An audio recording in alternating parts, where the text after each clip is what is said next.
নদীর জন্য বাদশার কাছে টাকা পাবে, বাদশার নিকটবর্তী হবে, যার জন্য এই যুবকের ঈমানকে নষ্ট করার জন্য ওই যুবতী মেয়েকে পিছনে লাগাইয়া দিছে।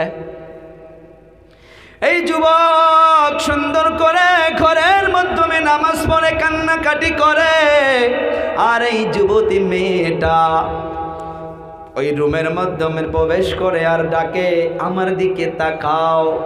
ওর যেমন করে ডাকতে লাগে তেমন করে ডাকে, সকালবেলাও ডাকে, দুপুরবেলাও ডাকে, একদম নেকেড অবস্থায় যায়। কিন্তু এই যুবক যার ভিতরে ইমানই পাওয়ার মজবুতভাবে রয়েছে, ইমানটা মজবুতভাবে আছে, সে কখনো চক্ষু দিয়া অন্য মহিলা বা অন্য যুবতীকে দেখতে পারে না। কথা কোন ঠিক না বেঠিক ভাই? এই যে আয়াতগুলো পড়লাম নিশ্চয় বুঝেছেন, যদি ইমানই পাওয়ারটা ঠিক না থাকে একটা যুবতী বোন সুন্দরভাবে রাস্তা দিয়ে যাইতে পারে না। 5-6 জন যুবক যদি বসে থাকে এমনি গলা ঘাসার দিবে, কাশ বাড়াবে না, তাও এহে এহে করে, তার মানে ওই বোনটা ঘুরে দেখুক, আমিও দেখি। কথা কন? বারবার বারবার এই যুবকের সম্মুখে ওই যুবতী বারবার গিয়া ডাকে, বলে ও ভাই আমার দিকে তাকা, এই যুবক আমার দিকে দেখ আমি কি অবস্থায় আছি। এই যুবক দিলটা আল্লাহর দিকে রুজু করে দিয়ে আল্লাহর কাছে কান্না করে, আল্লাহর কাছে কান্না করে, আল্লাহ ঈমান চলে যেন না যায়। আল্লাহ গো, এই ঈমানটাকে মজবুত বানানোর জন্য কত কষ্ট করেছি গো আল্লাহ। আমি তো নিয়ত করেছি জান লাগে জান দিব, মাল লাগে মাল দিব গো আল্লাহ। স্বার্থপরের মতো আমার বড় ভাই আমার আগে জান্নাতে চলে গেল, আল্লাহ আমাকে আবার কোন পরীক্ষা ফালাইয়া দিলা গো আল্লাহ, আমি যেন পরীক্ষা থেকে পাশ হইতে পারি গো আল্লাহ। এই যুবক দোয়া করে, আর এই যুবতী আপন বাবার হক আদায় করার জন্য বারবার বারবার এই যুবতী ওই যুবকের নিকটে যায়। একটা সপ্তাহ পার হইয়া গেল, কোনো কাজ হইল না, যুবককে ফেরাইতে পারল না, যুবতীর দিকে একবারের দিকেও তাকাইল না। বাদশাহ সালাইবা জালিম বাদশাহ ওই ওকে ডাকছে, খবর কি? 1 সপ্তাহ পার হইয়া গেল, বলে হুজুর আমাকে আরো কিছুদিন সময় দেন। আবার 10 দিনের সময় নিয়ে গেল, আবার নিয়ে গিয়ে আপন মেয়েকে বলল, রে মা দেখ তুই যদি এই কাজটা করতে পারিস আমাদের প্রমোশন হইয়া যাবে, আমরা বাদশার নিকটবর্তী হইয়া যাব, বাদশার চামচাগিরি ভালো করে করতে পারবো। কথা কয় না? সুন্দর করে এই যুবতী মেয়েকে ওই যুবকের পিছনে আবার লাগাইয়া দিল। এই যুবক আল্লাহর কাছে বারবার কান্না করে। এই যুবতী মেয়েটা আবার 1 দিন পার হলো পারল না, 2 দিন পার হলো পারল না, 3 দিন পার হলো পারল না, 4 দিন পার হলো পারল না, 10 দিন সময় দিয়েছিল, তারে 9 দিন হইয়া গেল, 1 দিন বাকি। এই যুবক প্রত্যেক দিন আল্লাহর কাছে দোয়া করে, গো আল্লাহ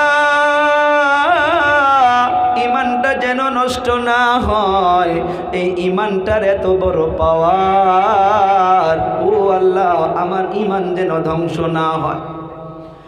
আগের মাধ্যমে 1 সপ্তাহ পার হইল, যুবতী পারল না। পরের 10 দিনের দিন, 9 দিন পার হইয়া গেল, 10 দিনের দিন যেদিন থেকে শেষ, ওই দিন এই যুবতী বোনটা ঘরের মাধ্যমে আগের মতো প্রবেশ করেছে। প্রবেশ করার পর অন্য দিনের মতো করে ডাকে না। সেদিনকার তার সুরটা বদলে গিয়েছে, একদম অন্তর খুলে খুলে বলতেছে, ও ভাই তুমি আমার আপন ভাইয়ের মতো, আজকের দিনের জন্য তাকার যুবক, আজকে আমি আর অন্য মন নিয়ে আসি নাই, আমি আজকে অন্য খেয়াল নিয়ে আসি নাই। টাকা আর আমাকে একটা জবাব দে, কি মন্ত্র পড়েছিস, কি জাদু শিখেছিস, কি কলেমা পড়েছিস? আমি একটা যুবতী মেয়ে, তোর পিছনে 15টা দিন পার করে দিলাম, তোকে আমি একবারের জন্য আমার দিকে তাকাইতে পারলাম না। আর কেমন বাবা হইতে পারে যে আপন মেয়েকে অন্য যুবকের পিছনে লাগাইয়া দেয়? এ যুবক, আর দেরি করিস না, আর দেরি করিস না।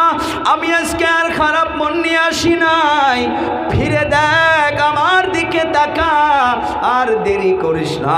যে মন্ত্রটা তুই পড়েছিস, ওই মন্ত্রটা পড়াইয়া নিয়া আমাকে ওইটার মাধ্যমে শামিল করে নে। আল্লাহু আকবার। যার ভিতরে ঈমানি পাওয়ার থাকবে, দুনিয়ার মাধ্যমে তাকে কোনো কিছুর থেকে সরাইতে পারবে না। ঈমানওয়ালা তো আল্লাহ তাআলার কুদরত দেখে খেয়াল করবে। আল্লাহ তাআলা বলতেছে, ইন্না ফি খালকিস সামাওয়াতি ওয়াল আরদি ওয়াখতিলাফিল লাইলি ওয়ান নাহার ওয়াখতিলাফিল লাইলি ওয়ান নাহারি লাআয়াতিল লিউলিল আলবাব আল্লাযীনা ইয়াযকুরুনাল্লাহা কিয়ামান ওয়া কুউদান ওয়া আলা জুনুবিহিম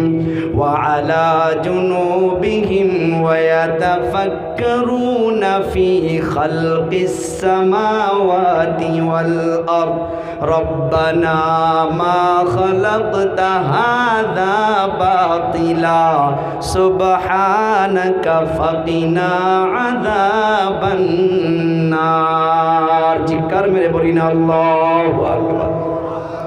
ঈমানদার বান্দাগুলো আল্লাহ তাআলার কুদরতকে দেখবে, জমিন আসমানকে দেখবে, দিন রাতকে দেখবে।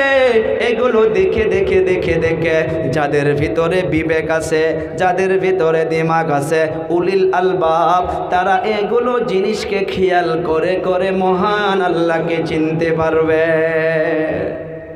ও আমার কলিজার টুকরা যুবক, অনেক লম্বা সময় চলে যাবে এই ঈমানকে নিয়ে যদি আরো বর্ণনা করা যায়, কারণ 4টা গুণ রয়েছিল, তার ভিতরে একটার উপরে আলোচনা চলতে আছে, ঈমান ঈমান ঈমান।